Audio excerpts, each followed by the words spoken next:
Yo, yo, yo, yo, what's crack-a-lackin'? Let's go, guys. It is Thursday, August 27th, 10:30 a.m. here in Sydney, Australia. We got a lot to talk about. A lot has happened since we spoke last, and there is a lot in front of us. Wherever you are in the world, I say welcome. As you're tapping in, like this video. Let me know how you did last night. We had the Australian fights. You guys know.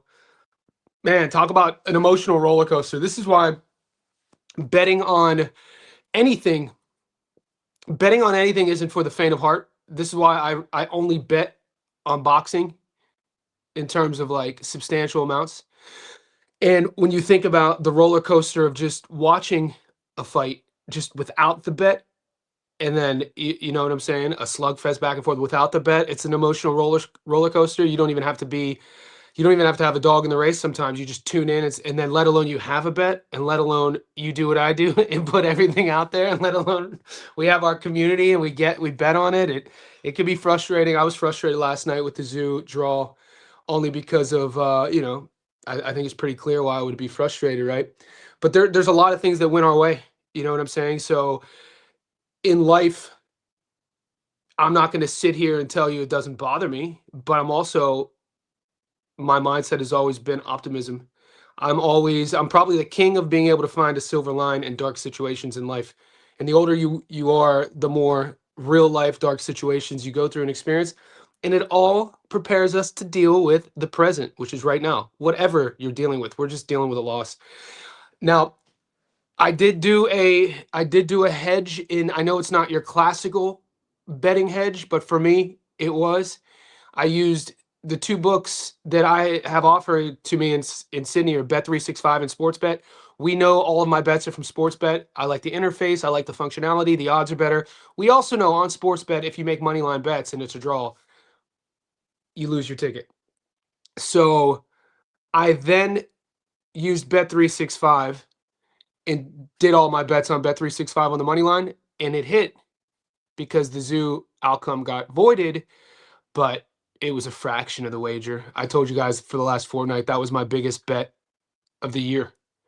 And it was one of those moments where people behind the scenes that I don't talk about who are in my circle are always like, Johnny, when are you gonna bet more? When are you gonna bet more? And I'm always the one like, I don't do this for the gambling side. And you should wager way more than that. You could have won all of that. I'm like, these are past bets that have hit. And I'm like, that's not why I do it. And so when I finally go freaking heavy, when I finally pull the trigger and have enough nuts to go freaking heavy, it plays out like that. And hey, these are the breaks. My lesson from hedging using Bet365, I think if I could be disciplined, I think the move for me is to do, if I'm going to do prop bets, use Sportsbet. And speaking of that, I gave you guys two new tickets this morning, a knockout prop double, and then I also gave you a 5-leg money line, obviously plus money. And I think moving forward, if I could psychologically make the adjustment, I will continue to use Sportsbet for the props because the odds are so juicy because of the risk of the draw, right? And then use Bet365 for my money line bets. But that still doesn't protect all of you guys. You know what I'm saying? And that's why I kind of, because a lot of you guys went shoulder to shoulder with me last night, and some of you guys have books wherever you are in the world to where the draw voids it, like my Bet365 bet. And some of you guys, wherever you are in the world, don't have the option to have a Bet365 book. Some of you guys only have a sort of sports bet book to where you have to bet three-way and the draw will burn you. And that's why I'm bummed out too. Look, I've lost before. I'm disappointed that you guys lost because I know a lot of you guys listen to me. And one of the most frustrating things is with a loss like that is it's like from a technical standpoint, from what I do, the logic, the film study, the breakdown, and the analysis, it was spot on. So I can't find where I went wrong. I feel everything. I said it was going to go the distance. I thought it was going to be a close fight. I told you guys how good Ben Monty was. I told you he was a professional. I said I couldn't see him getting knocked out. I said I couldn't see him getting stopped. I said it was going to be nip and tuck, and it's exactly how it went. I just didn't think that they would give it to Monty, and I scored it. I've rewatched it. 8-4, and that's being nice. And oh well. We're gonna, you know what I'm saying? What could you do? We move on. We got business to take care of. If you guys have careers, if you run businesses, if you have families, if somebody gets sick, somebody gets hurt, or something bad happens, you can't just harbor on it for too long. You have to move on, and that's exactly what we're doing. And just guess what, baby? We're still good. We are up because we hit on everything except that. With the knockout props hit, I told you about Callum Peters, told you about Kira Rustin, Vegas Larfield money line. Everything hit. I told you about Cohen Muzadir. Everything hit. And it's like, dude, these are the games that we play. We sign up for this, and I truly have the best community online. I say it every live stream. I really mean it. I've watched over the last year of us growing our community together. I've watched a situation like that, like 8 months ago, that sort of situation would have gotten super toxic. I would have woken up with a bunch of hate mail, that sort of thing. And then I woke up and you guys are just super supportive.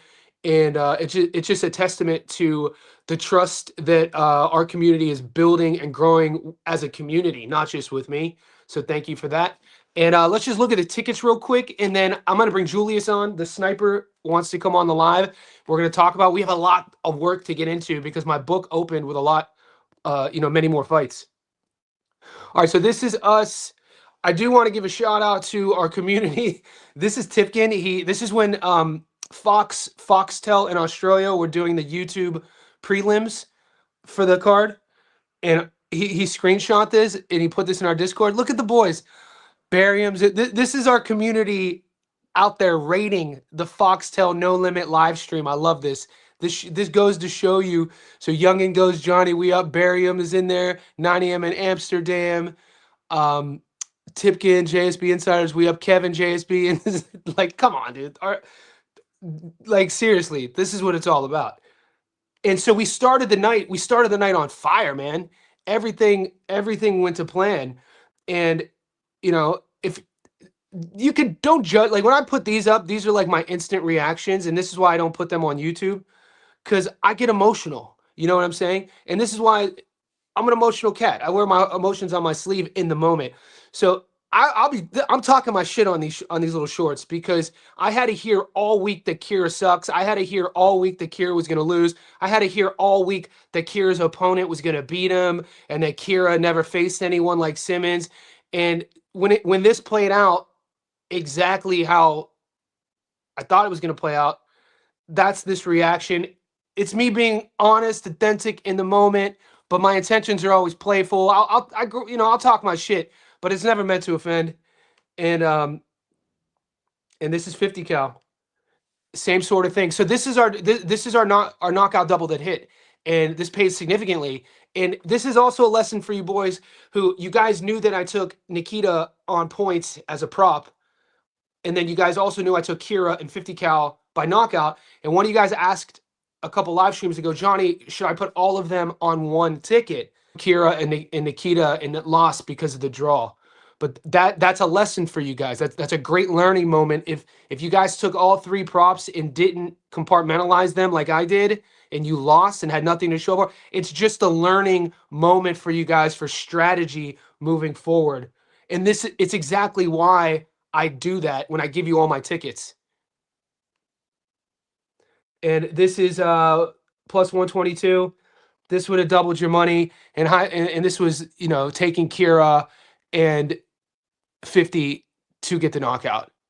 And so our night started magnificently. And then this is another one. And so it started magnificently. You know what I'm saying? So like we're giving you back to every ticket we hit is doubling your money. I've heard guys online who sort of like, if they do share a plus money ticket, it's sort of like romanced, which is fine. Everybody has their own different styles. Jay Knows Boxing's in the back.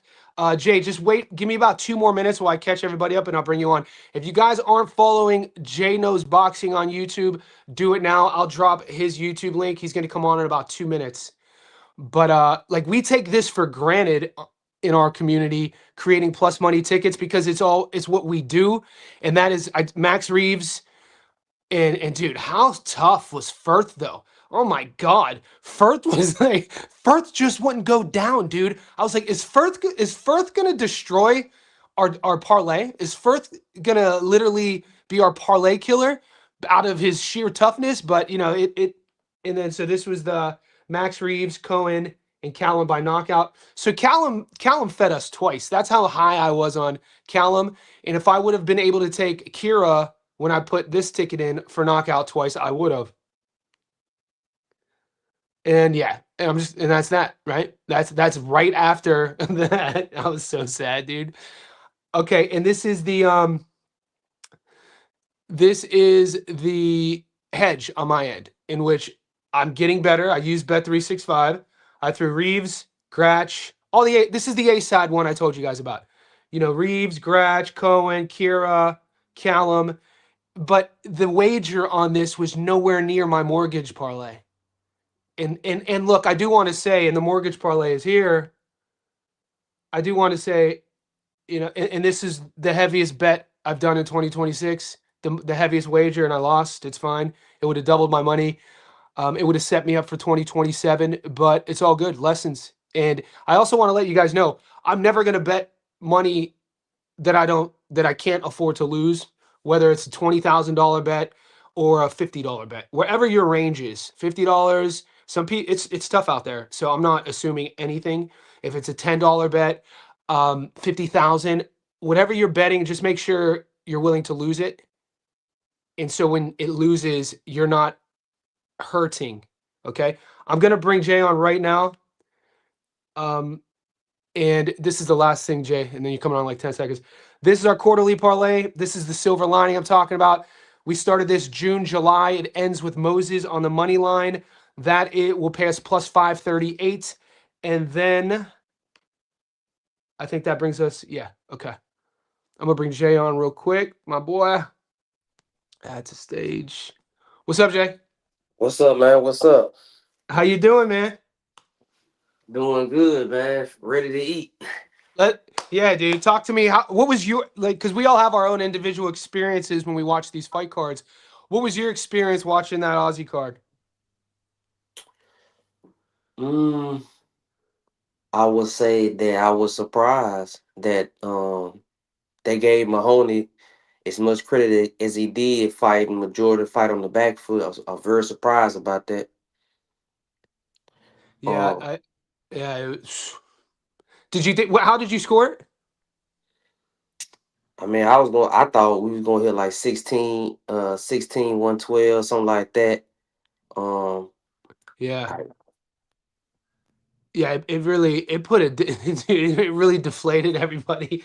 But the thing is, man, what I was actually impressed with Monty is that I expected him to fight on the back foot, to fight negative, but he, either Nikita. And I said, because the pick was the fight to go the distance and Nikita on points. Either Nikita didn't have the power to affect Ben, because Ben then chose to fight on the front foot. That is what sort of I was most kind of perturbed by, was I didn't expect Ben, after he felt Nikita's power in moments, to come on the front foot, and he was doing it in the later rounds. I don't know if that was because Nikita was fading and taking moments off, or it's just Ben wasn't worried about the power. yeah, and just as a fan, Mozerter versus Colin Muzadere. Musa Dare versus Beck. That's got to be fight of the year right there. Candidate. Mate, that was like, there was some, like, we got to see slugfests. We got to see, and this is what I think our community does really well, is we're able to focus fight to fight, whether it's a bet fight to fight or enjoying the craft of boxing without comparing it. I think some people get caught in this mental trap of comparing every boxing match that they're either watching or that's scheduled to, like, Floyd Mayweather versus whoever. Like, you know what I mean? And it's just not it's just not a healthy way to look at the sport. You got to just appreciate it, whether it's Australian domestic, UK domestic, Japanese domestic, American domestic. All four have a different product and a different style of boxing. And I think, this might be sound controversial, but when we're talking about aggression, like, think about domestic levels globally of the countries I named or regions. I mean, you, you do you really see American domestic level sea guys going to war like that? Like we see in Australia, like we see in Japan, like they're slugfests. I mean, it's because in America, you're not gonna get on a major card unless you got some form of amateur background. It's very difficult. But I noticed, like in Australia, they be having rugby fighters, and it's like really it because of that, you're gonna have a more ball brawling style. You know what I'm saying? Yeah, it's just a totally different product. That's the way I look at it. It's like it's still boxing, and it's kind of how like when you look at there's a big female card. And I don't have a lot to say about the female card this week, all things considered, the last few weeks. But when people try to talk negatively about the female cards, I just tell them, I'm like, look, it's just a different product. It's boxing, but it's you're doing yourself a disservice to compare it to, your favorite welterweight fighting for a world title. Yeah, okay, I see Barry on boxing. Yeah, man, we can. It's a couple fights I see. It's Yeah, a let's get couple. into it. Let's get into it. It's a like Najee. I'm just like, hey, it reminds me of Yo-Yo versus Hernandez. Like, I don't think he's gonna stop him. And that's a fight that when they drop the distance odds, I would take that to go the distance. Um, but hey man, I'm leaning Carrillo. Tell me, I'm not in sell me on Carrillo, please. Carrillo has he does not have high volume, but he's very accurate and he's a way harder puncher than Gallegos. And I can see Lopez getting caught because Lopez like to brawl. And I don't think Mhm. Lopez knows who Carrillo is. I think like Carrillo is training, fully aware of who he's going to get in the ring with, but I don't think Lopez knows this. I think Lopez, as soon as it's going to be a pushover because he's an unknown, inherited Colombian. But I could see him catching him between shots. And Carrillo, man, he trains with Ball Santos. He does have somewhat of a team with him. He has a game plan. And prior to this, Najee Lopez has been in with cannon fodder guys who know, like I said, a pattern I speak, guys who think they're gonna lose, who don't come in thinking they're gonna win. And I think this is his moment. And what I would say, whenever they drop the odds, my play is gonna be the distance because that's gonna be plus money again. Uh, but Wills, I mean, um, it's like I said, I be telling my chat, tell people you do not, Carrillo. I see John Magma. Carrillo has stopped Olympians. He stopped undefeated Olympians. Carrillo, I feel like would have stopped Gallegos in 4 5 rounds max. If you know what I'm saying, I think it would, You and think? See, low. my issue. You said about punching. Like Gallegos was coming off, the two fights with Khalil Ko, and the thing about my issue. Did you watch the Van Siclen fight, the Carrillo versus Van Siclen, where Yes. Carrillo got dropped? I thought he should have lost that fight. They Hmm. gave him a split decision. I think that I like Carrillo's jab. I think early on, in the early rounds, from what I've seen on tape, Carrillo has a little bit of sharpness. He does like to time the counter, but I just don't think he's going to have the firepower to deal with Najee. I think the things that you're talking about, Najee's so-called flaws, his willingness to exchange, I think that's exactly what's gotten Najee to this point. I think that's what makes Najee dangerous because he's willing to do that. And I just don't think Carrillo is ready for that. I don't think he's going to be able to handle that because we know Najee can handle it.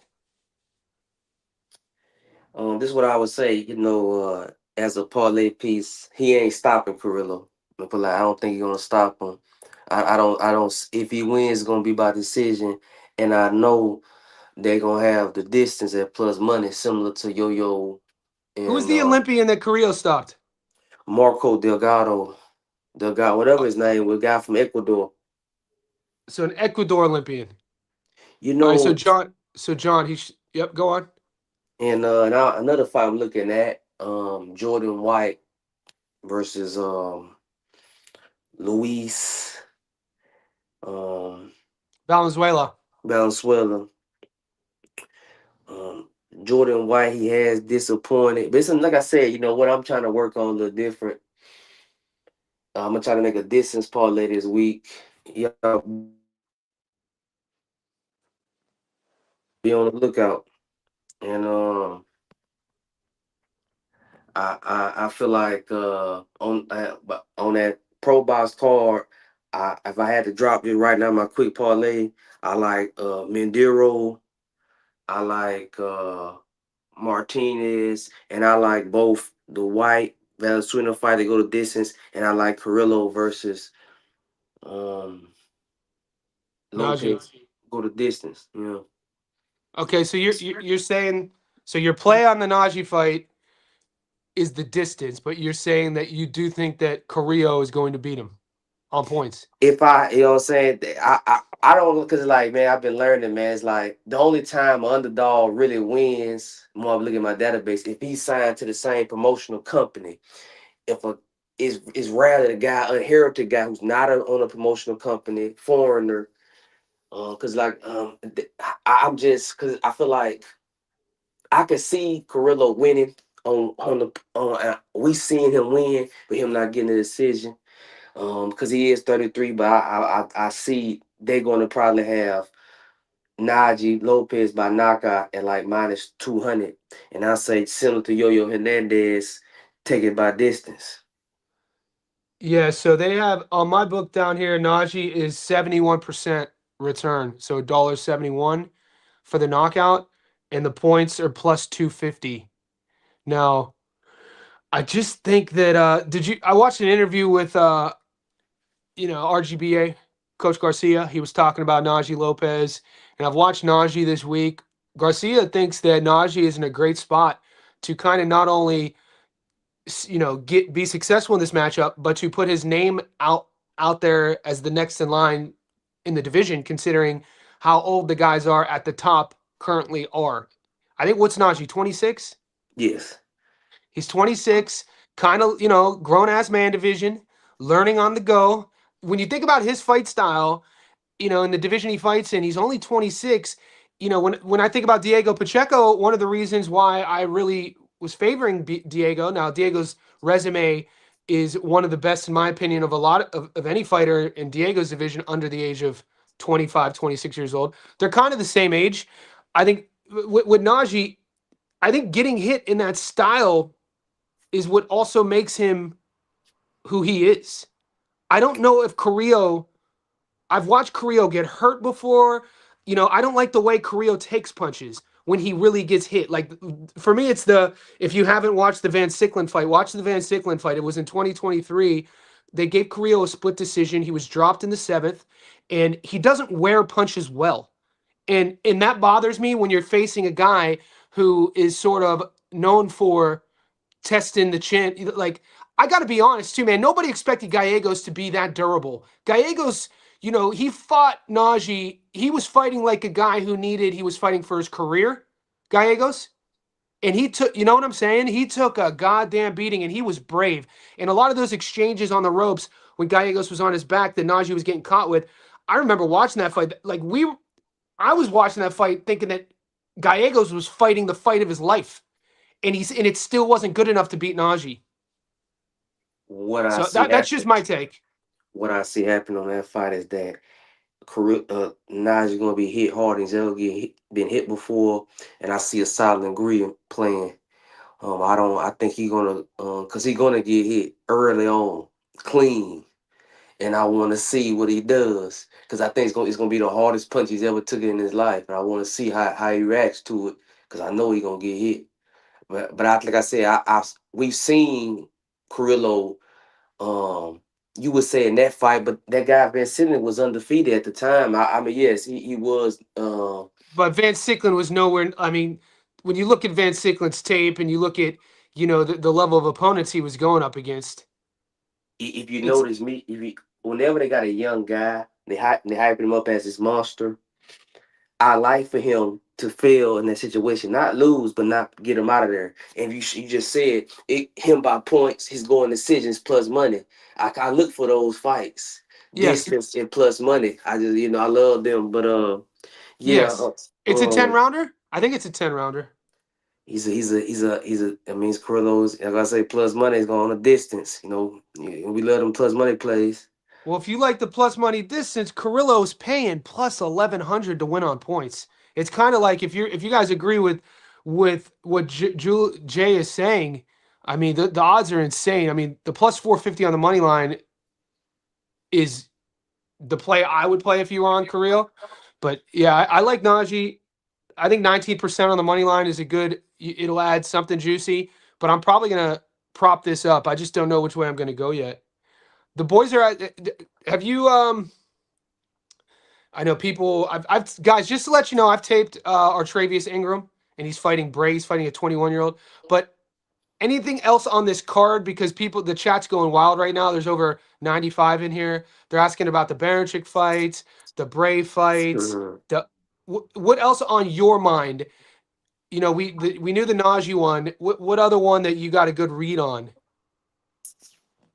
Um, Cardina, did you say Ramon? Or you know what? Have you taped? Because there's a prop that I like, and I already have action on it. It's the two, Broncos back, Mauricio Lara, and then also Brandon Mosqueda. Mosqueda and Lara, in my opinion, are both in good spots to go up against guys who aren't durable, who've been stopped before, and I think these are showcase spots for two guys to look good offensively. Do you have an opinion on these two? And if not, it's all good. you said Ramon Cardenas. No, Um, Brandon Mosqueda is fighting oh Edwin Palomares, and Mauricio Lara, Bronco Lara, is fighting Carlos Ornelas. Are those on yeah, your radar or no? I mean, I am very cautious about Laura because I mean he's come in, man, overweight. Is you just he's one of those fighters that he be like, oh, this time I've been training. This time I similar to Dave Allen to me. Is like I don't like fighters. I mean, look, I will stay away from Mauricio Laura, but I do like Brandon Muscura in that fight. I think that's a parlay leg easy. I don't because Perez, man, he coming up. I think coming up from 118, and he's been Mm-hmm. knocked out a couple times. He's a tough, durable Mexican journeyman. At this point, that's what he is. Will he stop him? That's really the play. You said, do you think Mosquito gonna stop him? Oh yeah, I like Mosqueda I like Mosqueda to stop Palomares. I do. I don't think Palomares has that punch resistance anymore, and I think Mosqueda is going to come out wanting to make a statement. I think it's a great spot for him to get the stoppage, and then Well, also to push back on Bronco. Isn't it crazy? Bronco Laura is only 28 years old. Like when people think of Mauricio Lara, like I had a chat with a guy a couple months ago. He was telling me Lara was 34. I was like, no, he's 28. He fought Lee Wood when he was an unknown kinda the first time, and then he went back over there and lost a decision. But Lara is fighting a guy, and this will be Lara's second fight of 2026, which I like. He's fighting a guy in Carlos Ornelas. Of his 5 losses, he's been stopped 4 times. And Arnelas just got stopped against Abdullah Mason a year ago, and I think that Lara is going. So that's my. I do have a 2 leg guys, a 2 leg knockout double, nothing too heavy, but I do like Lara and Mosquito on that parlay double to win by knockout. Um, that's just my read. I'm not. You don't have to follow it. You said Ramon Cardenas. no, okay. I wanted to ask you. This is a fight I've been one. Like I said, this is the fight I've been the most torn on this week. Brandon Moore versus Brian Jennings. Okay, let me pull those odds up. Talk to me. Tell us about it. Um, I want to ask you what's your take on Brandon Moore? Because I'm looking at him as like he just he goes. I like it to go the distance, but Uh I huh. was like he did to me. This is his first time fighting a legit guy. But Brian Jennings is 41. You get what I'm saying? So it's Yep. like and he's coming out of retirement. You get what I'm saying? So it's like Yep. they Brand. trying to Brandon's build up already in more. his early 30s too. That's what I'm You saying. know, Yeah, what I'm saying. They Yeah, treat him man. like like he's an up and coming prospect, but I'm like he's 31, and it's his first. Yeah, And dude. he has had no amateur really career. He just jumped into boxing because he said he wanted to see what it's about. I'm like, now And, you in and with Brad Jennings, yeah. and it's crazy.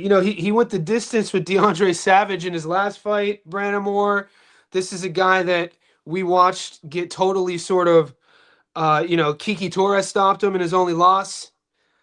Fighting a 42-year-old, I mean, are you for you to even bring this up in terms of the division itself, and then this is me reading between the lines, and correct me if I'm wrong, for the division itself, for the level of sort of class that this fight is being fought at, because my book, if you look on the screen, is labeling Moore versus Jennings a C-level fight, which I think is fair. Are you flirting with the idea of taking Jennings here?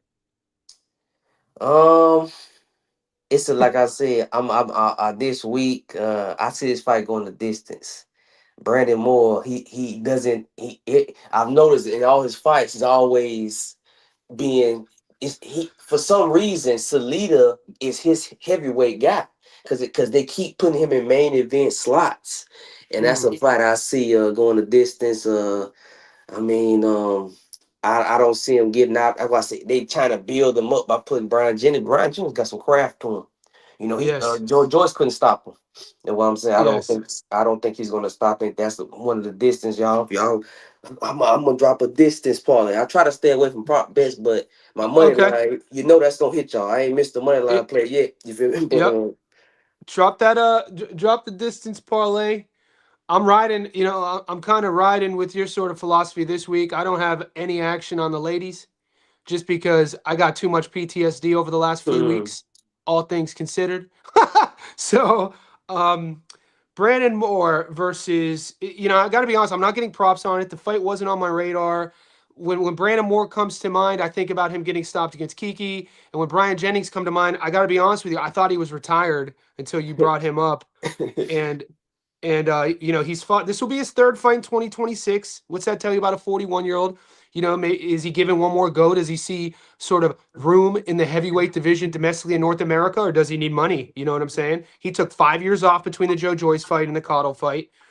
I, it might sound crazy. He's been more active. I know he's older. He's been in there with the better guys. He has a bit more sleek, craft to him. He's savvy.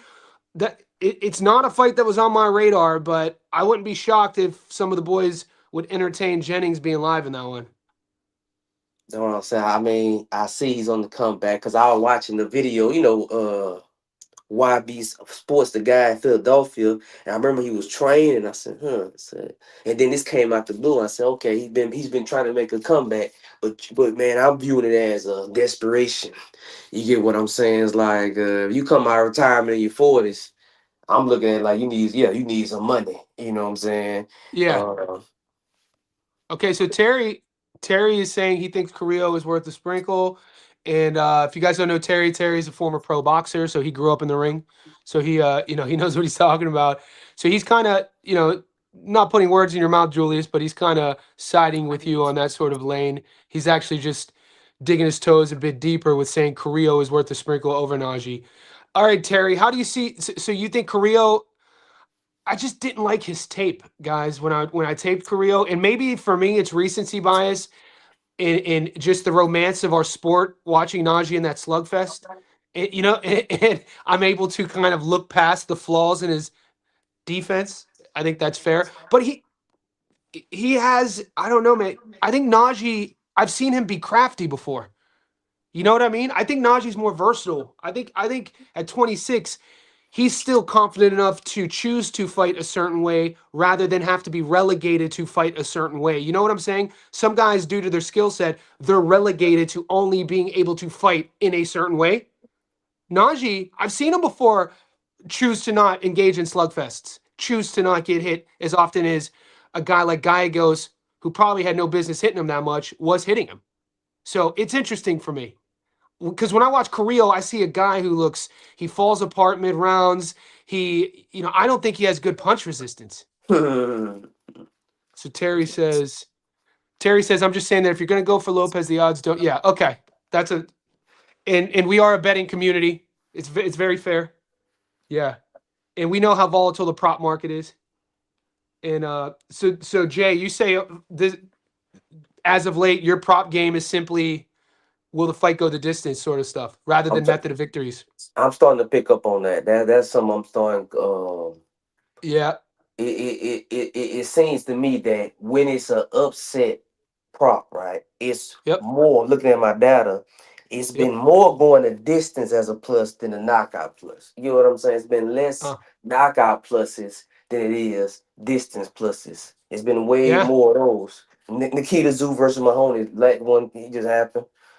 Perfect Um, read. And we got a lot of pushback on that, man. Like I don't know if you tapped into the live yesterday, but the boys in the live yesterday were actually commenting. They were like, because I was laying out the path to victory for Ben. I was telling the boys that Ben has been fighting since he was 12 and he knows his way around a ring. And the boys were like, Johnny, it sounds like you're actually betting on Ben. And I'm like, no, I'm betting on Ben to make it to the final bell because I don't see this kid who grew up in a ring who's an undefeated pro being knocked out in his backyard in a title eliminator. And it happened, right? It's just, it went the distance. It's just the draw. So it has me thinking, like, do you know what the odds were paying? Will the fight go the distance? Was it plus money? yeah, Oh, God. Don't tell me that. Oh, that makes me sick. Was it really that's why. plus money?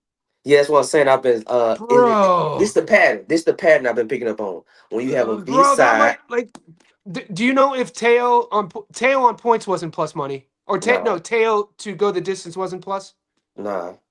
Okay, we hit that anyway. I can't believe Zoo to go the distance was it's this is an adjustment I'm going to make then. I think moving forward I'm going to have to take a stronger look at when I like fighters on points to mitigate the draw if I really play the distance.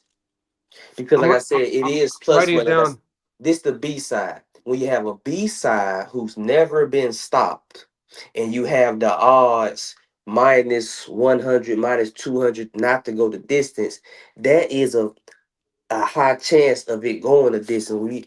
You look at Yo Yo, you look at Nakia Zoo, you look at what's another recent one top of my head? Um, top of my head. I can hide that guy. I got my list with me right now, but I'm well, sorry. I'm gonna put it I up this just week. I had to write this down. So I wasn't you lost me for the last 30 seconds. That was important. I haven't, maybe once a month I have to write something down in my book for strategy, and that was one. So sorry to cut you off, and we'll revisit it. But boys, moving forward for me, when I like a fighter to win on points as a hedge, if I already like the fighter and the fight's going to go win on points, I mean I'm going to play the distance because that I just don't. I can't be getting burned again like I got burned last night on that draw And the draw tools, if you just want to say, I'm looking because at some. it still would have hit. Yeah. The draw then would it wouldn't matter because it still went the distance. Okay, another plus one. Mositer versus Beck. That was plus money to go the distance. It happens a lot. I'm starting to pick up on that. That's something that I'm looking more into. I said, okay, man, that distance. That I was told, I'm not here to. This isn't. I don't even think this is rumor. I think Cohen, and I'm going to say the same thing you heard me say a couple years ago about Errol, and I say it about any fighters that I think are showing signs of degradation or pugilistic dementia. Similar to our boy Liam, I think Cohen is showing evident signs of degradation in his speech. And I said that last week. I said that during the Charlo fight camp. Cohen's style, it's kind of like, let me just take as much damage and weaponize you know what I mean? It's like a D level Aussie domestic Mexican style. You know what You I right. mean? The first thing when he started talking, you right, it's crazy, man. You thinking it. The first thing I thought when he started talking was he has early onset pugilistic dementia. You could I ain't hear no it. doctor, but you can hear it in his voice. You can hear the Yeah. slur. And I said, man, after that, after this night, you know it's gonna get worse. Cause I'm like, and Yeah. man, he took hella punishment, man. Like I'm talking clean punches all night, right upside the head. And no, he doesn't have no head movement. Man, I'm taking Charlo by stoppage. When the fight happened, I don't think he's gonna. Nah, it's gonna be way too easy to hit. All right. So, guys, we're 40 minutes in. There's over 110 of the boys in here. freaking best community. You 110 lot should be following Julius. I know if we have half of you boys in this chat following Julius, we're in a good spot. Julius, what's the what are you a month into your channel? What have you broken? Are you a couple hundred subs? I think I got 250, 70 subs. Yeah, baby. You're just getting started. You're an embryo. Keep doing it, man. It's gonna don't if I were you, don't even focus on the analytics right now. Don't just focus on your what you're doing, your content. And the analytics will sort itself out over time. Yeah, like I said, John, you called me a good time, man. Like I said, start my new job. I'm gonna be slacking a little bit, but every Friday, y'all need to every Friday go to my post. We, Julius, we tell them where they can find you. Jay knows boxing. All right, I'm gonna link it in here. And yeah, give Julius a follow. And over time, we're gonna start. Over time, boys, I expect you, the chat, to start pressuring Julius, like you guys pressured me last year, to start making more content. Because Julius, I never used to live stream until like a year and a half ago. All the comments, bro, you got to start live streaming. I was like, I don't know how to do it. But now here we are. You know what I'm saying? So it'll help. I'm pulling up your link right now.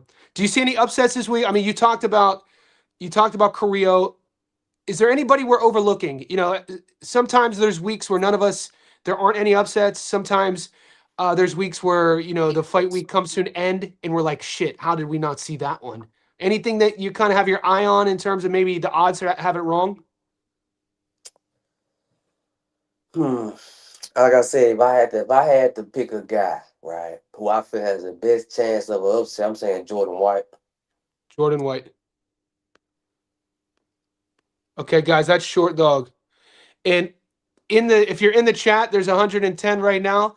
That link I just shared is Julius's YouTube channel. So if you guys could do me a favor, subscribe to Julius and then comment on his page so he knows you subscribed. So you think short dog does his durability or his we know what style of fight he likes, right? And we've seen him take shots before. Does does it bother you about the odds, or do you just think would that be a value play? I mean, cause like I said, last time I watched Luis Valenzuela, he was getting hit. He was almost out of there. He Mm, had a lucky home run knockout, and I think okay. I think if I Has had to, anyone has anyone taped this in the chat? Eli's in the chat. Terry's in the chat. Christos is in the chat. Has anyone watch Short Dog and Valenzuela and think that Short Dog is live? I just haven't got to it yet. You know what I'm saying? I'm doing 2 uploads today. I'm gonna give you a variable. Whenever you have a close odds fight and the favorite, the A side has a knockout loss, highlight a high likelihood. We talking like 1 out of 3, 30% chance of an upset that I've been calculating 10 years. 30%. Whenever I see, because you look at Auto Wall and recent one. Whenever you have a favorite with a knockout loss, I'm looking in, and the underdog is young, never been stopped. Um, that's we'll say, but I like the fight. But that's gonna be on my distance parlay. And I want to ask you because I like I don't think I fight. It's on Tuesday. I really like the Japanese card. That's Yes, not. I like. I think all Japanese gonna win. I think I really whenever they push a guy a favorite, I love the whenever Japanese cards, Jay. whenever they push a guy like that with who has minimal wins, right? Yep, Because Kira was on Team Japan. He has a great amateur background. Whenever yep. they push a guy at that age, they know something, especially in Japan. We've seen it. I like him to win. I think he's really close, man. That's a parlay leg. I really like him to win, and I like the Mendez. I think that's a strawweight fight. Plus He loses. 480. He loses every time he go to Japan. He hasn't won in Japan yet. Every time he goes to Japan, he loses. He's only won. He hasn't won in Japan yet. So Okay, so my Benito. book right now has Mendez at plus. So he's a substantial underdog here against Takeshi. So you like Kira, Diakira, you like Takeshi, And then the odds are actually interesting. And then Segura, the B side, is a 3-1 favorite against Maury. Are you doing a parlay? Or are you going to just take one of these legs? Is the move to just take Kira and just at 47% and add him to something else that's happening the day before? I mean, like I'm looking at Sam Noakes. I see him winning. I think Sam Noakes is going to steamroll Baranchik. Like him. But man, I was gonna tell you be, but that fight been canceled. I seen it with my right Yeah. with Perez. That's been Unk pulled canceled. out. Unk Okay. pulled out. Cause I was thinking the same. I was like, man, he knows what's gonna happen. Well, I'm like, okay, yeah, he knew. They Yeah. was set. He knew. So nothing about Canizales worries you with Kira? He's a savvy veteran, but I feel Mm. like at them smaller weights, Mm-hmm. the only thing that the only people I've seen really beat the Japanese guys are people who are good boxers. That's not really Canales' style. Yeah. He's more of a stand up with you and fight, and I think it's gonna play into his hands. Like a guy, cause say if you look at the people who've gone to Japan and won, Jonathan Gonzalez, more boxer punchers. Canales is not that. And I see, Sugar and I Nunez. Sugar Nunez. Well, he was the A side. We were talking like Was he the the A least. side? Yeah, he was the A Against side I thought we against. got Sugar. I swear we got Sugar at plus money when he went to Japan. Well, he was Was he the favorite? yeah. Okay. And I think Kira, man, he out, man. Right now, I wouldn't be surprised if he stop him. I watching. I've been watching him. I see what they thinking. Like him to Subi. Then some guys who I see in the next. Suboy. Suboy. They gonna He's be he's a fun champions soon. prospect. They gonna be champions very soon. Yeah, he's a fun guy. I'm gonna read you 1, 2, 3, 4, 5. I'm gonna read you 5 names. You tell me if they win or not. Corey Marksman, Win, Guido Vianello, win, Sam Noakes, win, Moses Ituama, win, Lester Martinez. win. All right, guys, that's a 5 leg I gave the boys. If you have trust in Julius and you have trust in me, that will double your bankroll, whatever you bet on, and that's live. That's in the Patreon. All right, I have that same ticket, and you know what I did in that ticket, Julius, and this is kind of a silver lining as well. Due to the Tim Zoo draw, I played this game with you 3 weeks ago, and I ran down 19 of my picks, and we disagreed on 3 of them. Those 3 haven't happened yet, and I didn't put those in this parlay because you had me quite like I didn't put I'm avoiding Chantel and Michaela just for the sake of I'm still pissed at what happened with the ladies the last few weeks. You don't bet women's boxing anyway. And then another fight that you weren't sold on. Oh yeah, it was actually the Najee Carrillo, and I took it off of that one. I'm using Najee on a separate. Actually, I don't even know if I reloaded with Najee yet. But have you posted your plays on your channel yet? Always, let me, me and you, we do a style a little different. I see you posted Sunday, like you posted the top of the week, but Boys get I itchy, Julius. Boys get itchy. They ask me. They're like, yeah, I if gotta. people asking me, and I would say, man, you know this. It's a great experience when people hit you up and say you helped them win some money. Cause Yeah, people don't understand it's not easy to get money in America, man. Around the world, it's hard, it and you is. can just trust a guy who can give you some picks so you can Yeah, pay some bills. Cause man, yeah. I've It's a been getting the beautiful thing, man. messages. Hey, man, I love the messages. I know you be getting them, and Yeah, it's and it's. well, Yep. I'm gonna tell you right now, another play that you just brought up, right? It goes along with what I've been saying. I don't think Martinez is gonna stop planting. That's gonna be Okay. plus money too. I'm Okay. looking at. Let He's me a check. beast. He's young, 29, great amateur pedigree, and if Lester Martinez couldn't stop, Ishmael. it, he could stop. Aleem. Yeah, could stop a lean. Um, He didn't stop. He lost. The draw with him, Billy. He didn't stop. I just don't think Lester is the puncher. I think what I've learned the last year of Lester Martinez is he was sold to us as a big puncher. I mean, it's not to say he's not good. He's not, but he just doesn't have that pop in his backhand that they told us he did. And if you take Leicester on the points aren't even plus money, so I think the bookies have caught on to that. By the way, Okay, they called on. they Okay, caught on. How crazy okay. is that, guys? Do you remember, guys? Every Lester Martinez up until Aleem, the knockout would be chalk and the points would be plus, and now that's flip flopped. Cause it was plus 600 to go the distance on the lean. That's what I said. Yeah, That's a pattern I've been picking up on. So I think okay. that's one of those. That was one of those weekends that kind of spearheaded you starting your. Didn't you take? You took Lester on points there. I took the over. You know what I'm The saying? I, over. I took the over.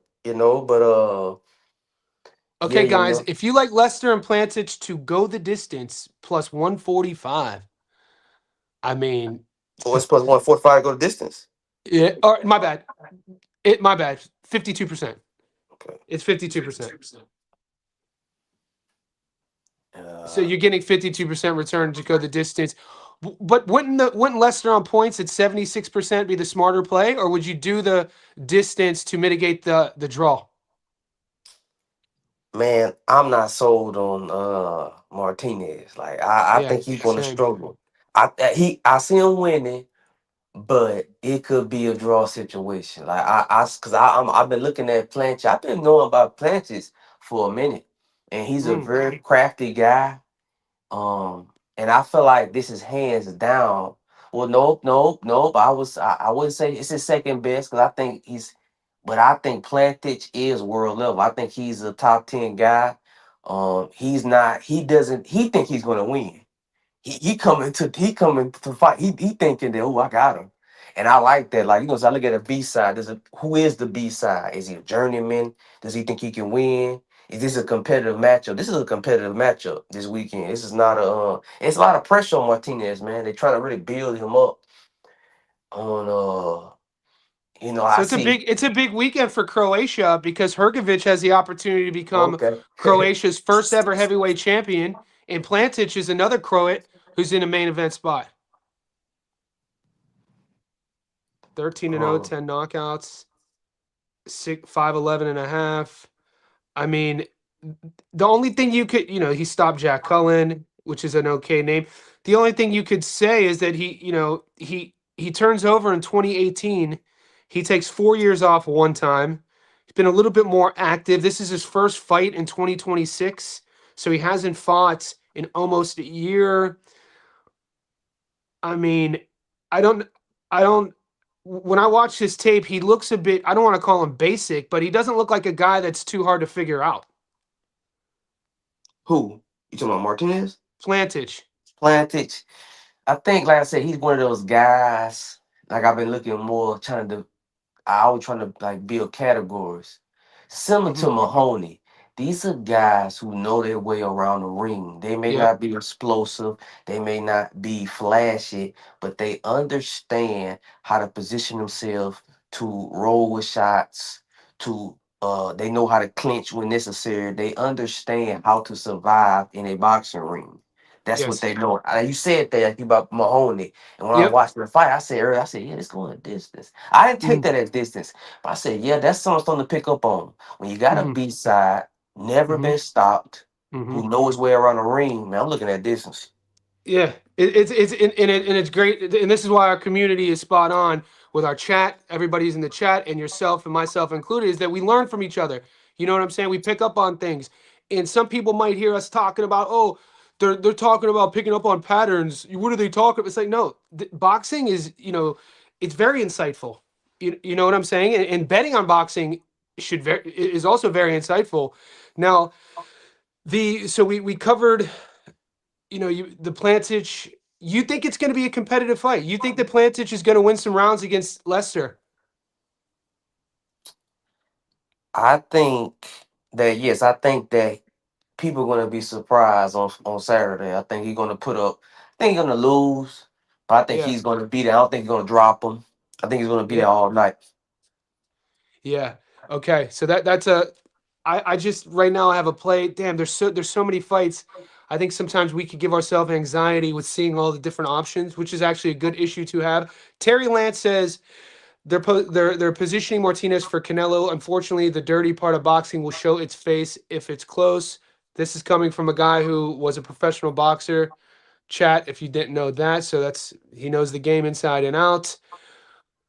Plantage isn't world level. Be careful, Mel. Be careful taking pro box distance until you see the ring size. The last time Najee fought, the ring was the size of a shoebox. What are we thinking of, Julius? I haven't heard your take, and sometimes I could get a little bit big eyed with young, flashy North American prospects. You know the marketability. What's your take, personal take, on Corey Marksman? They building him up. I like how they building him in that part of the country. You notice that he keeps putting in with Puerto Ricans, right? At this point, he calls himself the Puerto Rican Slayer. You know what I'm saying? It's like it's for Puerto Rican. And Yeah. I think it's one thing about Puerto Rico.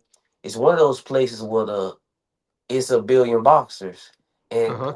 it's like the guys they putting in front of him, they are there so they can sell tickets in Orlando, which is like I think like it's like the third biggest Puerto Rican population outside of like the New York, New Jersey area, and I think that yes, because I if you look through the guy, it's one thing also. This I look at if you don't have no amateur background, right, and all you fighting is low tier opposition, you're manufactured. I'm gonna give you a guy. I'm gonna give you a chat. Anybody listen? Listen up.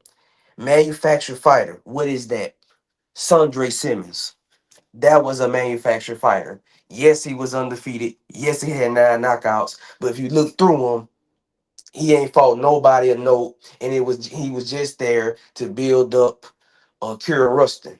Similar Hmm. to I see Corey Marksman fighting Pareto. Beretta.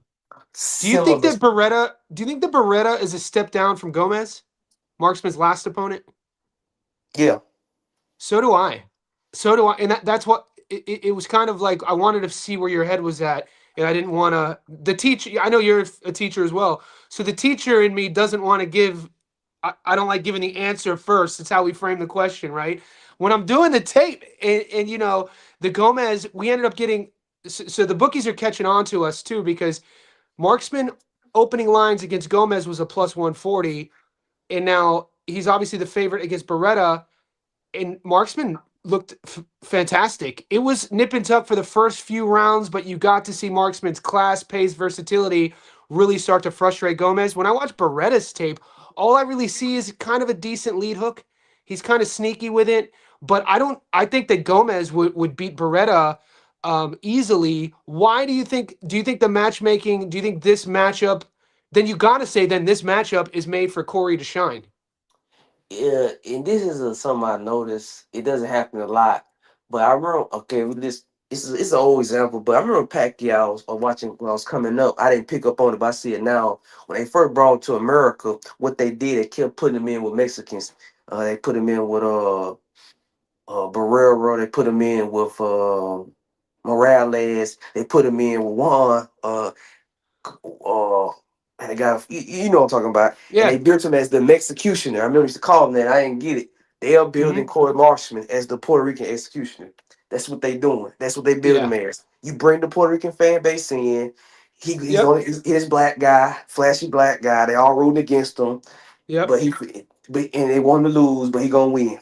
They gonna all Do root you? for the Yeah. This is why I'm interested in the promotional side of things because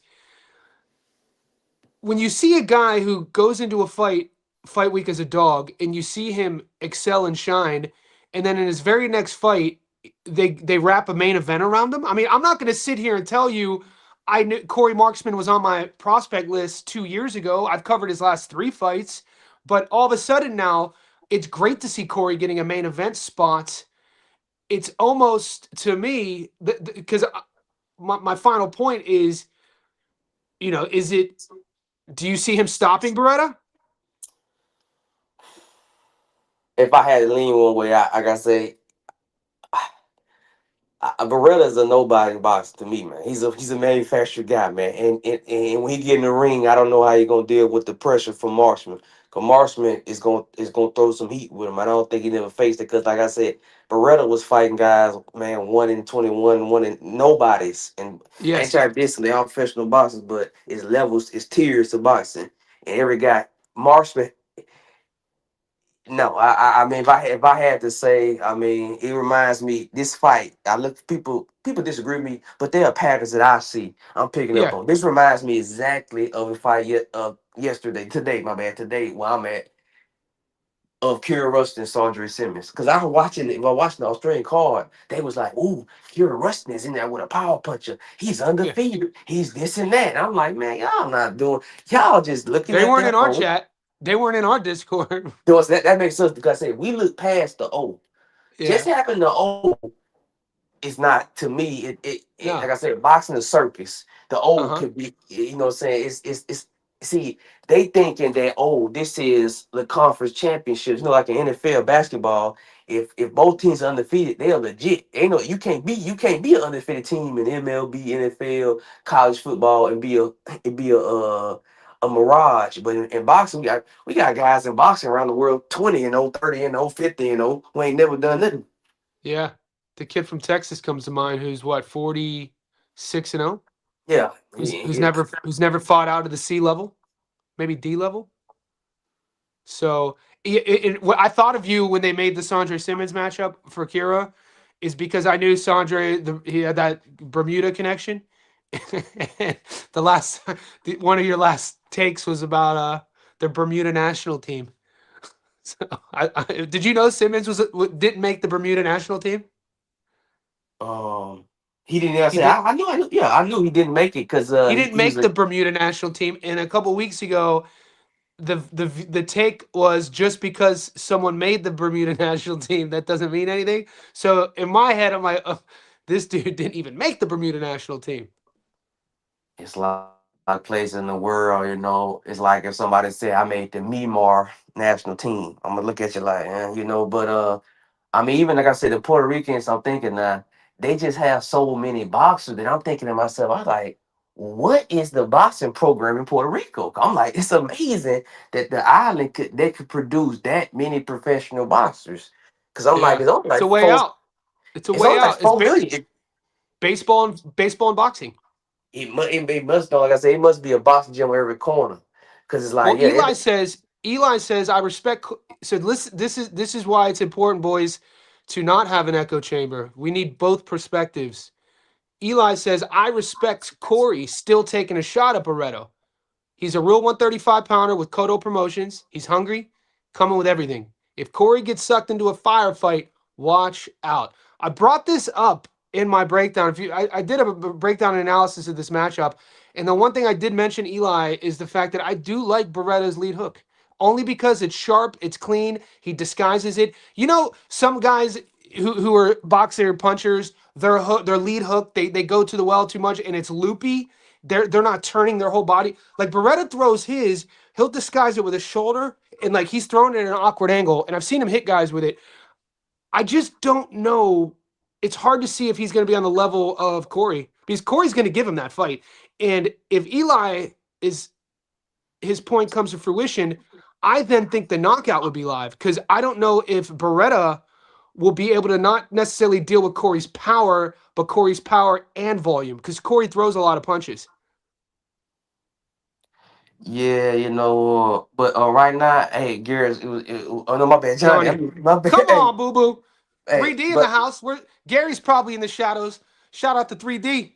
but Johnny, man, I'm gonna have to hit you back, man. But hey, look, man, look, watch out for I'm dropping that distance parlay on Friday. Friday, Yes, sir. you know what time it is. Let's eat. Yep. How about this? Every time you drop it, when you do it in our Discord, tag me at least so I could reshare it too, okay? All right. Yeah. All right, brother. Be good. Thanks for stopping by. All right, guys. Hour and 5 minutes. There's 117 of you in here. Does anyone else want to come on the live right now? Does anybody want to talk about a specific fight? Eli, just to let you know, I like Corey in this spot, but I see the danger in the matchup too.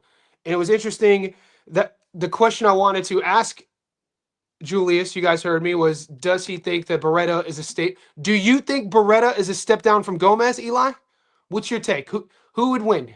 Because I was impressed by Jacob Gomez. I thought Jacob Gomez, where he fell short against. All right, Eli, I'm doing it right now. Where I felt Jacob fell short was not being able to keep up the pace But that was like after the 4th or 5th. It was very close for the first half of that fight. And like always, we were sweating. I'm dropping it real quick. Invite guests, copy. All right, Eli.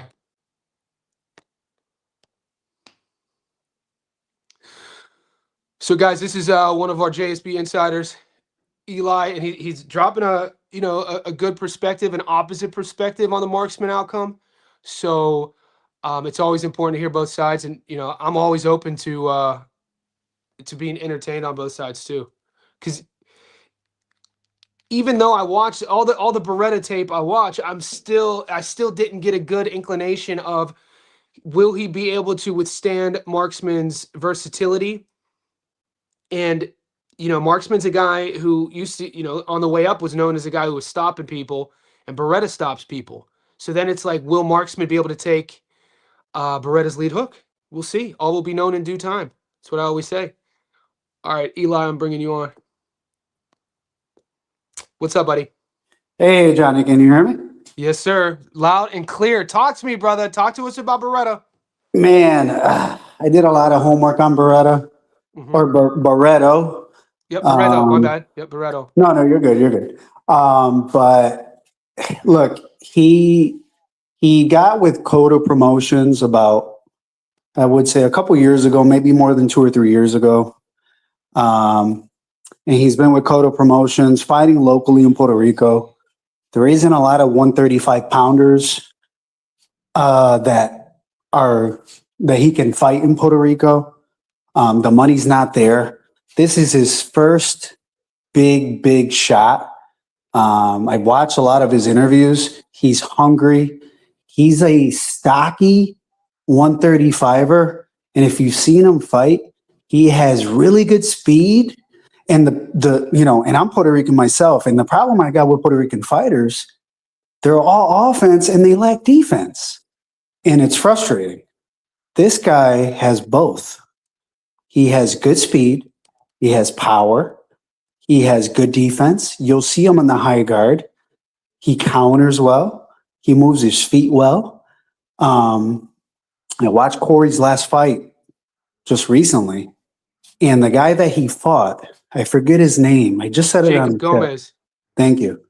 Yes. He came up from 130 to 135. Barretto has been a 135. He's a bit of a tank. Yeah. But he's been a 135 all his life, his whole boxing career. He's number one in Puerto Rico. That might not be, a big deal, but he has that confidence like, yo, I'm number one. I'm coming to take it. Uh-huh. That's the attitude that I've gotten from him, from listening to him. I don't really follow a lot of boxers, but this one, for some reason, intrigued me and interested me in his style and the way he fights. And he's aggressive, but he has like that smart aggression. And I saw Corey in the last fight. He loves to, like you said yourself, he loves that firefight. Mm-hmm. I don't know if it's him or he just gets sucked into him, lack of discipline. I don't know what it is, because he can just make it boring and outbox you. He has those tools. I'm not stupid. He kind of has that. He has a little bit of that cloth of Abdullah Mason, not stylistically, but of that sort of psychology. Right? I've heard him speak about this, and as of now, he does have that draw in a nip and tuck. I think it was a 6-rounder, but as of now, nobody's really made him pay for that. You know what I'm saying? Some guys, usually guys with that psychology throughout a career, eventually somebody's going to catch up, whether you're getting older and you catch a young buck on the way up, that sort of thing. But Marksman does have the versatility, and it's what I brought up earlier when Julius was on, is the fact that some guys have to fight certain ways, and some guys have versatility to where they choose to fight in different spots. And I think Marksman is going to entertain Beretta's wheelhouse. Absolutely. And that's what I'm banking on. Don't get me wrong. I took the distance, and on some parlays, I took Corey because he has more. He is the all-around or overall better boxer. I realize that. But, to that point where he's going to succumb to that firefight, that is, like you said, Barreto's wheelhouse. That's where he thrives. And on top of that pressure coming towards Corey, and remember, this is for Corey, the whole promotion, everything else. Well, where are we fighting? Orlando. All Puerto Ricans. This is going to be a Barreto crowd. And if you look at the last fight, who did you have winning? You had Corey wide, right? Against Jacob Gomez. Yeah. I got him at plus 140. I picked Marksman on points. I had him. Yeah, I thought he looked great. He shined enough to get, because like Marksman for me is a guy that most people still, unless you're in our, nerds like us, he's not a household name. And No. his last two performances though were so significant that he kind of like, you could tell he's the type of guy, and he comes from a camp where they've always known, but now promoters are he's a main event now. And I think that this matchup is sort of like a springboard. And the do you know when Barreto started boxing? Barreto? According to him, at the age of 11. Okay. Yeah. He's been in the gym since 7.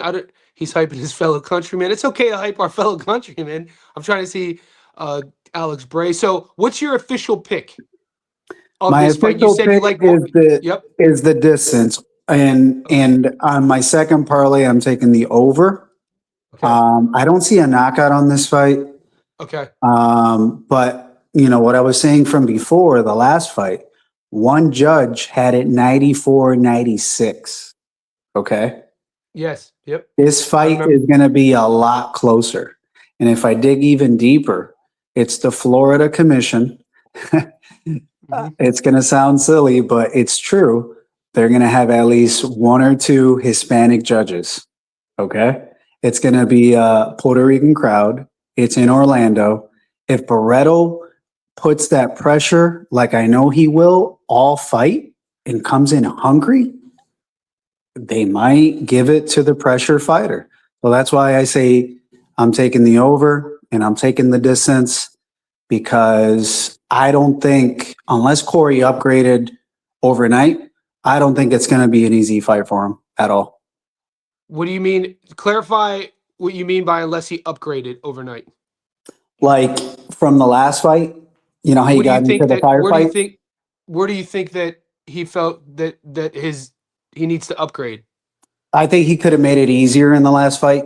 He got too much into the pocket and he took a lot of shots that he didn't need to. Okay, so tactically, I think he could have outboxed his last opponent easily, and he took a lot of shots, and that's why one of the 3 judges had it close. The optics of it. Okay, so when you say unless he upgraded, you're not referring to any physical flaws, like, because I see physicality wise, this is a kid, you don't see many guys, like, he's switching too. I like when he switches stances, he'll switch within a combo. My issue with Corey right now is I don't know how much he needs to market the way he's marketing. Like, part of me sometimes wishes guys who are that skilled and have that style would go back to like a Marvin Hagler-esque. Marvin Hagler didn't give a shit about the whole sort of marketing side. And I know the world has changed. He let his fighting do the talk. I think boxing is in a day and age where that would still work. You know what I mean? Like, you got a guy kind of like an Ammo Williams, but Ammo's not as, doesn't have the tools that Corey Marksman has. No, and you're saying like this could be a distraction for Corey and it could be detrimental, right? That's where I'm not saying it will be, but when I'm, from a psychological perspective, branding and entrepreneurial perspective, when I watch Corey, it's kind of like, I don't know if that's just a gimmick, the too smooth, the sort of thing, because he doesn't fight like that. It's not for me. His marketing side isn't congruent with what I see the fighter packages. That fighter packages, there's a lot to like about that. Right. And then he's going against a guy who, has been working nonstop and is his first big opportunity in his life. He's never had an opportunity like this. He's been waiting for this for years. So, people in the chat can say I'm hyping my countrymen. I get all that. It's a good thing. Yeah, That's what we're no, supposed to and I do. get it, but when we're betting, we have to be neutral. You Yeah, know that. of We course. can't be hyping because we got money on the line. It's Hmm. important. But I'm seeing it as a perspective as like this is his first chance. He's going to be hungry Hmm. versus a guy who gets into firefights. Maybe he's Hmm. putting too much time into the marketing. I'm not saying that he is, but it could. Hmm. Little increments like that, little variables can make a difference when a guy's coming forward. And I don't know if you've seen Barreto fight before. I I've mean, watched say he's a I've watched his. dog. No, yeah, yeah, no. It's a lot. It's hard to tell when you don't have the question answered regarding level of competition, and Yes. so sometimes if I can't answer that, I then have to take. I don't know how. Like, would you think that Barreto would beat Jacob Gomez, Oh yeah. Mark's Oh Marksman's yeah. last opponent? You think Yes. he would? I think he would. Interesting. I think he would. I mean, did you see the fight with Barreto and Acosta? No, I didn't see that fight. Oh my God. I didn't So see the whole. I didn't see Acosta, the whole. I didn't see the whole fight. okay. So Barreto Yeah. was a huge underdog because Acosta was with the promotion. Hmm. I think it's Las Vegas or it was somewhere in America. And Acosta was with the promotion, heavy favorite. And Barreto just whooped his ass from round one to the end of the fight. Okay. So, it's a different fight because Acosta was more of an aggressor, Mexican style, Hmm. but heavy puncher. And Yeah. Barreto just had great defense. He surprised me with the defense because that's what a lot of Puerto Ricans lack. They have the offense, but they suck at defense. They do. So Barreto has that, and he has one Did of the you best mention this trainers in fight Puerto in our Rico. Discord? Did you mention because I've been somebody out of mentioned it, Johnny. No, you I've been didn't? out of it. I haven't been Okay. active on Discord at all. No. Somebody mentioned the Acosta fight, and when I typed his name up, it's a saved tab on Hmm. my phone, and I'm like, why Hmm. is it saved? Oh, it was the last fight. He never fought again after that Barreto fight. It was a 6-rounder, so he He hasn't never fought fought since. again? No, he never took another fight after that fight. Holy shit. That was 3 years Wow. ago. Almost 3 years ago to the day, August 25th, 2023. And that Um, was he- Barreto's first fight in the US. And it showed you how hungry he was back then. Now, the stakes are even higher. This is for 2 freaking belts on DAZN. And if Barreto wins, he knows, he already said it. This is going to jump shot my career to another level that I can't even imagine. I'm not going to let this happen. And look, I get it. Boxers say this, but I see the hunger in this guy. He fights this way. So Corey should win. I don't want the chat to be like, oh, this guy is just whatever. No, Corey should win, but he's in I for a think fight. he's in for a fight, and Corey Yeah, likes to fight. He yeah, likes he to be does. in a fight, in a street fight. Yeah, it's So good. It's fun. I'm excited about this fight. The reason why, if it's you my, look at it's my the favorite fight of the week. same, when you look at the breakdowns, some weeks I won't do a stats don't lie video, and some weeks I'll do 4. Right, a fight really has to interest me. I Yeah. broke this fight down on my channel. I was like, this fight is flying under the radar. Oh, Marksman versus Barreto. absolutely. I've been So looking for the press conference and I can't even freaking find it on the zone. yeah, it's good to see. Hey Eli, man, I know you've been supporting the channel for a long time. It's really great to put a voice on the name, Mhm. and I'm gonna have to wrap it up soon. But you're always welcome to come on, man. And good luck with your bets this weekend. And I appreciate your support. All right, man, Johnny, I appreciate you, man. You do a great job and keep up the great work, man. Thank Thank you, you. sir. I appreciate you, brother. All right, peace.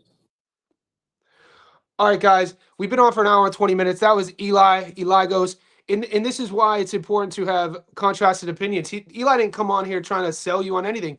He just gave us a different perspective, and I was already excited about Marksman versus Beretta. That's why I brought the fight up. That's why I broke the fight down. And sometimes if I find myself a little bit too high on a fighter, I always ask the chat. I'm like, am I tripping on this? Like, am I not seeing something?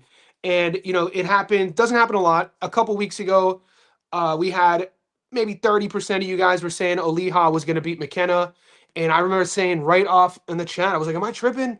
Am I not seeing it? Because I think that Aaron McKenna is world class. And then two years ago I did a video on Aaron McKenna would be a world champion one day at 160. That was 2 years ago, and so I remember asking you guys, "Am I tripping? Is maybe I'm just seeing?" And same thing with marksman. And like when I look at Corey, the versatility, the psychology of how he fights, and I wasn't trying. It wasn't supposed to be a negative perspective on my end about his marketing, the nickname, how he comes in, which it's the entertainment business, right? I just think that it's not. Some guys pull it off in terms of like, I'm trying to think somebody who might pull that stuff off, like the smoothness, sort of swag, coming, and then the record as well. Like I don't think marksman has to do that, and I don't think that. I'm not. I guess what I am. I guess I'm challenging the authenticity of the marketing. I guess I am, because his style is awesome. His style is TV friendly. He's super skilled.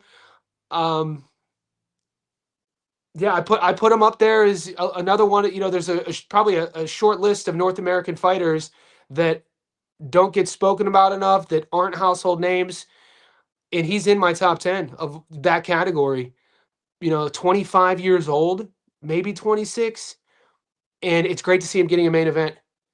I always talk about Tony Hirsch Jr. as well. I think he's another one of those guys, and the versatility, the skill set. I think Marksman just has a seasoning to his game. Marksman had like how he operates, being not even in his physical prime, the switching of the stances, the hand speed, the punch placement, his willingness to fight in the pocket, his body punching. He could fight at range if he wants to, but he wants to like meet you in the middle and psychologically take what you think you're good at, and he'll entertain that. If you pull that off, if you're successful at that style, it's how you build stars, and it's good to see that whoever's backing him, his promotional team, they're seeing that, and that's why he's getting this main event.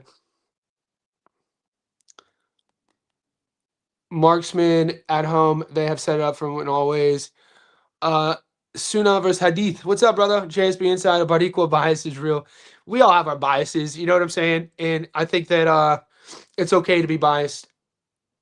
If you guys ever catch me being biased, call me out. That's, you know what I'm saying? You guys will be biased. It's the best sport in the world.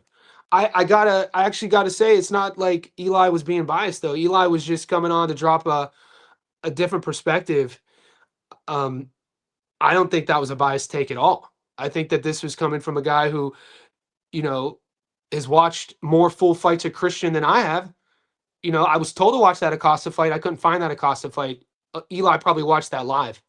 You know what I'm saying? This is why our community is well educated, and this is why we're growing. This is why week in and week out we find our victories, is because we're filled with guys from all around the world.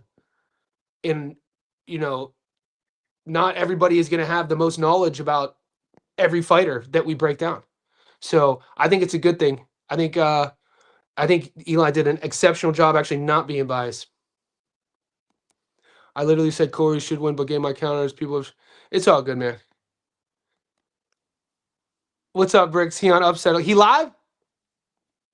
He live? Were you in the Discord, boys? Who in this chat said that Sandra Simmons was live? You guys remember that? We're almost 90 minutes in. There's 100 of you. Is there any more fights you want me to bring up? We have somebody said what is the comeback? What is the comeback ticket? What is the comeback ticket? God, we won 3 tickets last night. We went 3 out of 4. And technically we won all of them. It's just our draw got voided. But even on our channel, it's like we've lost everything if we don't go on. It's fine. I'm used to it. Suna, you good, Eli? Yeah, Suna, we know you're good. Shot you an email, Grandmaster. Mr. Get what money? Let's see, brother. Oh, you joined. You became an insider. King Jacob, Grandmaster. Class 26, keep your head, no limit, main event. Wow. Nice, man. I got it. I'm going to read it when I get off air. I appreciate you, man. Appreciate you, Mr. Get What Money. I'm here for it. Guys, I'm going to wrap it up. I got a lot of work to do, man, on this end. I'm going to drop the Najee Lopez. I'm not convinced on Carrillo. So, like, Jay, he didn't sell me. I've already watched the tape. When I watch Carrillo, I just don't see it. I see a guy in Carrillo. I question him being able to take punches. I question his sort of output. I don't think Najee's a lot to deal with, man. I'm excited for this fight. I just don't think Carrillo's better than Najee Lopez. And at this stage of Najee's career, I'm not ready to fade him. Like, he definitely not a guy like Carrillo. One day we'll fade him. I'm not saying we're never going to bet against him, but that's a skill in itself. You know what I'm saying? Being able to fall, like Eli and I just talked about two fighters that I guarantee nobody in your circle have ever heard of, right? You're outside your boxing circle. And, following a guy like Corey Marksman, let's say Corey gets past Beretta. I'm not saying Corey's going to retire undefeated, become a Hall of Famer, but because we watch his entire career, we're going to see fight after fight, oh, shoot, he's starting to struggle when he steps up. Or, oh, Corey struggles with counterbot. And then as he gets older and we learn more data on said fighter, in this case, the example is Marksman, you then begin to understand, hey, maybe this is the time we fade him. And that in itself is a sharp skill within betting. Knowing the timing when it is to fade a fighter. And I'll always remember, you guys told me, give me 1 second. Hey, Glut, I'm on a live stream right now. Oh, okay. How pretty. He's sexy ass kid. I'll call you back. Bye. Love that bit. But you guys are the ones who told me that it was time that Resendez. Not everybody. There were two people. I wish I remember your name. I'll never forget that. I always remember my losses. They're like, nah, Plant's faded. Plant's been on my fade list. I was like, bro, Armando Resendez is coming up a division. He freaking ate the one dog. I was like, I don't see it. Caleb was coming off the fight against the Cowboy. And yeah, a couple of boys in the chat told me to fade him. You were right. All right, guys, let's get this money. I'm passing on Quicksand for real. I'll see you guys soon. Best community around, man. 100%.